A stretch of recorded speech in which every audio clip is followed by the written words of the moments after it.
Thank you for joining us on the High Five from S5, where we tackle some of metal roofing's must-knows with some insiders and experts within the field.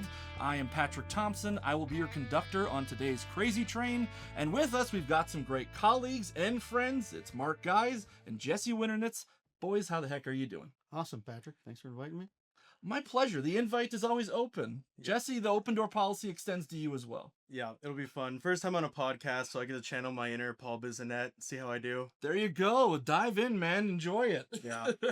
So obviously you guys aren't exactly new to being in front of the cameras here with our S5 video department, but let's catch people up on where you guys are at here. Time has passed. So what are you guys up to at S5 now? Where are you finding yourselves? Yeah, I'm S5's application engineering and product support manager.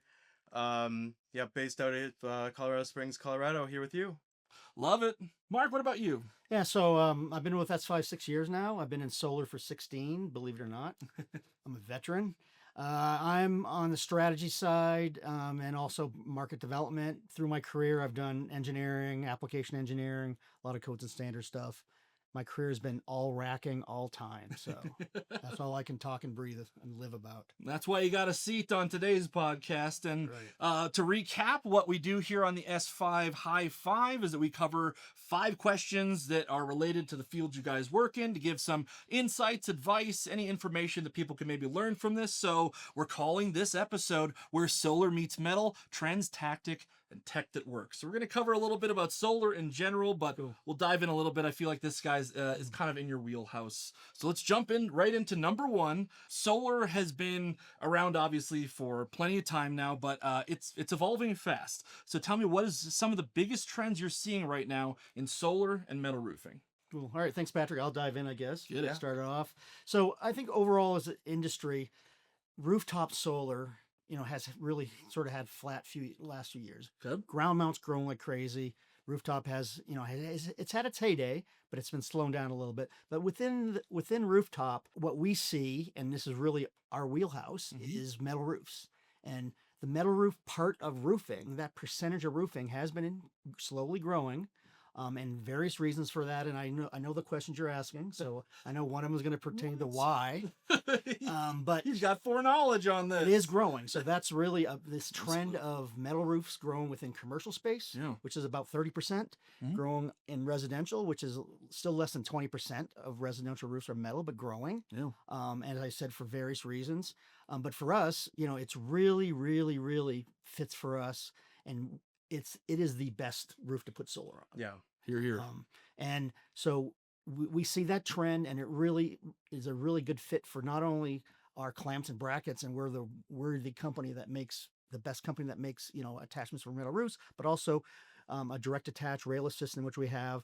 And with metal roofs, you do not need rails because the rails are part of the roof. They're already there. So, and that I definitely still see that trend happening, even though we've seen a rocky road, and we're looking out at a rocky road on rooftop solar with changes in the incentive plans and everything. Yeah, it's great. I mean, it's great for us, and it's great for anyone who's interested in like growing their business on metal roofing or getting into it. Because with metal roofs getting more and more popular, and metal roofs being the only kind of roof which outlasts the life of solar, I mean, it's really great. And metal roofs can be kind of tricky, but when you have like a company like us in your back pocket who has innovated with the industry, knows the industry, it's really great. So we're really excited for the excitement to the, both industries kind of growing together, and us kind of getting to just be the crux of it. Yeah, absolutely. And I mean, is Jesse, what are you seeing as far as like permitting and everything like that? Is that something that's been changing a lot, something you're accounting a lot in your field? Oh yeah. It's, it's constantly changing. It's always a bit of a pain. But it's an exciting challenge. Challenge is good. Challenge is probably the operative word, but AHJs are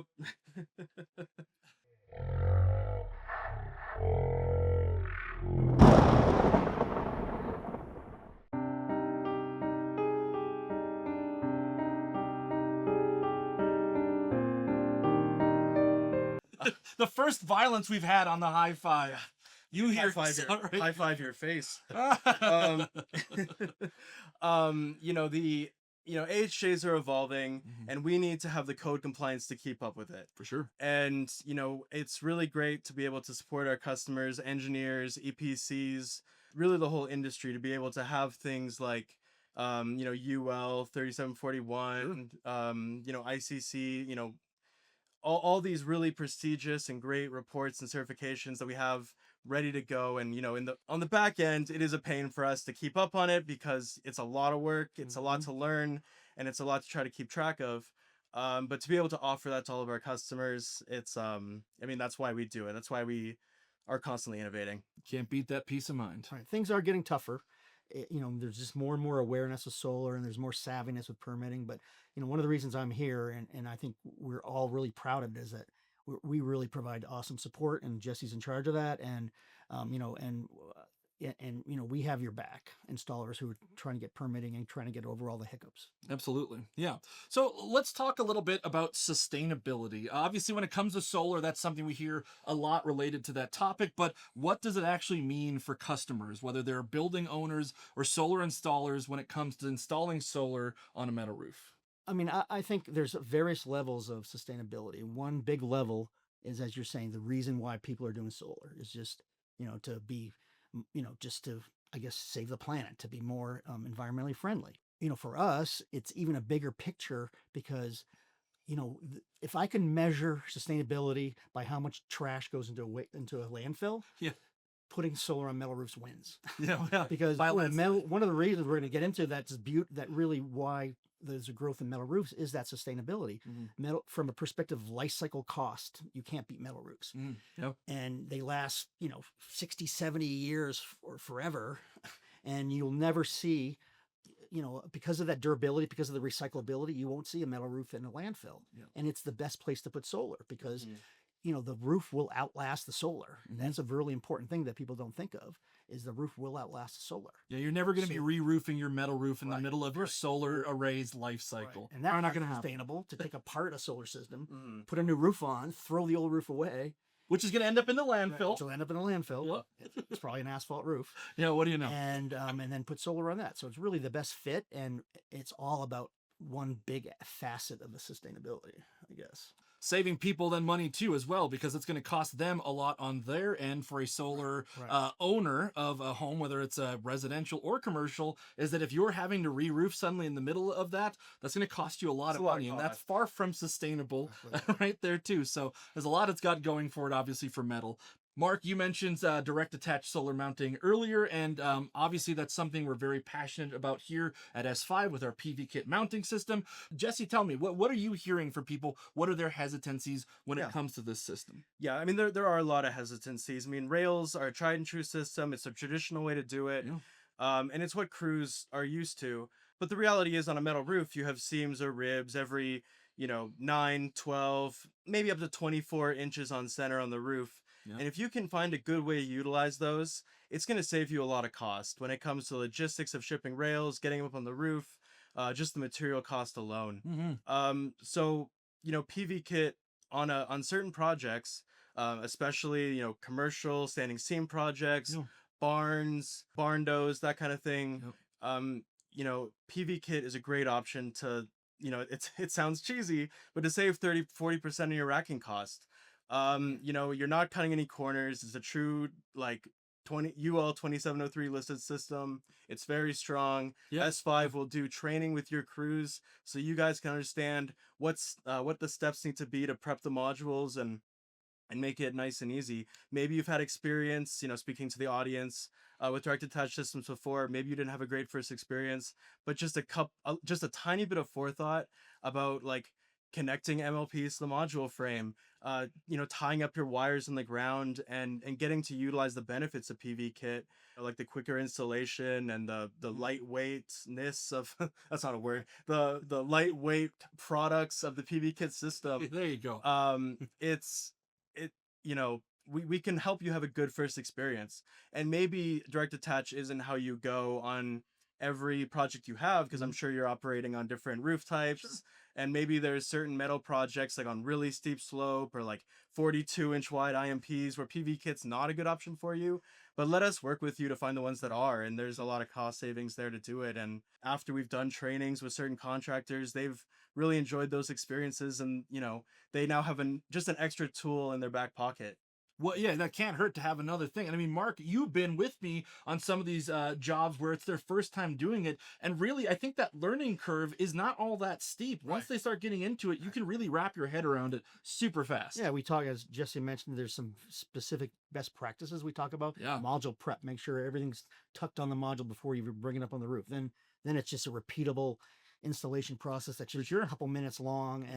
And once you get over those hurdles, and you and I have seen that, people really say, I'm going to try to use this as much as possible, because the advantages of not having to put all the rails up. Yeah, exactly. And carry those around. And also, if you're not measuring and locating rails, it's time PV kits, right? PV kits go on the fly. You don't have to measure anything, really. Yeah, you measure once and then you're done. In other markets, PV kit is really, really growing, and people have really accepted it. And US is a little more stubborn, but we are working on it, and it is stubborn. It is happening. So it's been a good ride for sure. It's really cool to see people work through that learning curve. Like Patrick, the example that I like to talk about is, we did our own solar installation here at the S5 office. Absolutely. And we had a few and we had a few experienced solar installers, but a lot of the people we had out there were people from different departments who maybe had very limited experience on a roof, or maybe none at all. And we installed, what was it, 150 modules in that ballpark. And the first couple of columns we did, the system was getting optimized, people were kind of learning it, it wasn't super fast, but just 20 modules into the process, we were having modules go in every 2 minutes, I think, on average. 2 to 3 minutes. 2 to 3 minutes per module, with 2 guys doing it. Yeah. And and those skills you can carry into your next project, right? It's not, it is a learning curve, but for any experienced solar installers, or even a first timer, it really isn't too bad. No, you can say that again. And hey, who can't beat having a little bit easier working with the product you have when you're on the job site? You can just carry it up in a bucket. You don't have to worry about any lifters or anything like that. It doesn't go up much easier than that. So then, speaking about our products and everything, I want to ask if there are any certain scenarios or jobs where our products really made the difference in something. Can you think of any instances where we really helped them achieve their solar install, where otherwise it might not have been possible? Yeah, one of the funnier ones, and you're involved in this too, Patrick, was when we were in Bedford, Mass. And there you go. We had good seafood, by the way. Absolutely. Oh, always good. Bring me back out to Boston anytime you can. After we finished, and the installers really were happy with using the direct attach. Absolutely. But after you had to interview the general manager, Tim. Yes. And one of his big takeaways was, I just can't believe how nice it looks. They had put solar everywhere. It's a huge campus. They had different solar. They had all variety of mounting systems. Yes, canopies. And he was just like, just so aesthetically pleasing. Like every morning I look up and look at this system to see how he's just so happy with the low profileness of it and the aesthetics of it. And there's options for blacked out systems. There's no dangling wires. There's no corners that you're cutting there. Right. So really, we do hear about the aesthetics a lot, often from homeowners who are like, oh, I love the look of this system, and love it when the system works out for them on their project. We've heard people say it's like an extension of the roof, that it's just so flush and it looks like it's meant to be there. It's not just like this protruding mass. It's something that is just like an extra layer of the roofing. It looks like it was always meant to be there. Which when we asked him, it almost made it seem like I wrote his talking points, but I swear he did not. He set them all up. He came up with them on the spots. Nothing we do sounds like an ad, right? Never happens and stuff. Nothing. No, that was from him. So you're both fathers, so let's end with a little bit of fatherly advice on here. If for someone who's getting into solar for the first time, especially when it comes to metal roofs, is there any advice you'd like to share with them? So my daughter's in their 20s. Do I have to say advice that they actually listen to, or do you want just? No, they don't have to listen to the advice. It can just be advice in general. So this is one thing that I actually say a lot, is that I think installers should not be, or developers or whoever's pitching the homeowner, do not be afraid of metal roofs. Yeah, no. And I know some insulation companies that avoid trapezoidal roofs because those you have to penetrate. Standing seam roofs are a no-brainer. Do not be afraid of those. And, with good products installed on trapezoidal roofs or corrugated roofs, do last, and when properly installed, everything is fine. So do not be afraid of those. And I think people, if you're driving down the road and you see a great warehouse with a metal roof on it, tell the owner, like you have the best place to put solar. You What have a that perfect best platform, Yeah. and you'll save money, and it'll be a great ROI. You know, let's do it. So, you know, I always, you know, my thing is, if you've seen companies with metal roofs, pitch them solar. Without a because doubt. it's really the best place, and don't be afraid. We support you. We'll help you through everything, but don't be afraid to install solar on metal roofs. Yeah. That's my biggest advice to anybody. Yeah. And listen to it, please. I haven't been a Especially father. my wife, and my kids, and maybe my wife. I don't know. I haven't been a father as long as you, but I love your point. I mean, I think what makes S5 really special is we were in the metal roof industry, and then we evolved into the solar industry. Yeah. So, you know, our partnerships include, you know, pretty much every major metal roof manufacturer, not just domestically, but also worldwide. The metal roof, we know it's a, you know, it's a very valuable asset. It's an expensive asset. And the benefit and the well-being of the metal roof is what's first and foremost. Yeah. We have rigorous testing. We have, you know, just here domestically, 5 different application engineers and product support professionals, 3 others in international markets. And we're there to help you. We'll help you ID your roof, tell you what clamp or bracket to use, give you the proper holding strength. You know, if it's not apparent, I obviously work in the engineering and code compliance side of things. You're showing your stripes just a little. Yeah, just a little bit. But you know, being able to talk to us and know that, you know, you're not risking this roof at all. Yep. The metal roof manufacturers, a lot of them endorse our products, some of them even distribute our products. Yeah. You know, those are partnerships that we can utilize, and you know, we're using our expertise, the metal roofing manufacturer's expertise, and you know, it's you know, working with a company which has a 33-year track record of doing this, you know, that's invaluable. Like, you know, at this point, you know, it's no secret, S5, some of the core patents have expired. There's some knockoffs out there. You know, those companies can make something that somewhat looks like an S5 product, but it doesn't mean they have the testing, the relationships, the know-how, and, you know, the ability to stand behind what they say. And, you know, we're really proud of that. We're really proud of being a customer, you know, service company, being able to be customer facing, you know, all the way from, like I said, letting you know what clamp to use to helping you get through permitting, doing training with your installers. You know, I say, and I know other people say this, is that we're metal roofers who got into solar. Dang right. Opposed to the other way around. I said that first. I said that first. You could say that we're Copyright Jesse Winternitz. give him that proper credit. So I guess you could say that we're often imitated but never duplicated. Oh, it sounds like a tagline. Hey. Hashtag. I'm a marketing man. I gotta throw that in there where I can. God. Well, with that moment of violence brings us to our end of it. I need to go bandage my head. I'm bleeding profusely. We like to end each one of our episodes with a never fails triple high five. It always works out. So I'm gonna count to 3. Where, and here? we're gonna meet in the middle. Mark, you're a midpoint here. On and 3 stuff. or after on 3? 3. We're gonna do it on 3. Here we go, everybody. 1, 2, 3. I missed. No, Wait, it didn't. no. He counts. Okay, fine. I'll give you one more do-over. 1, 2, 3. Yeah, I was perfect. Did you see that? Everybody, thanks for joining us. Jesse and Mark, thank you so much for joining us and sharing your expertise. And folks, we look forward to seeing you next time on the High Five with S5. Thank you.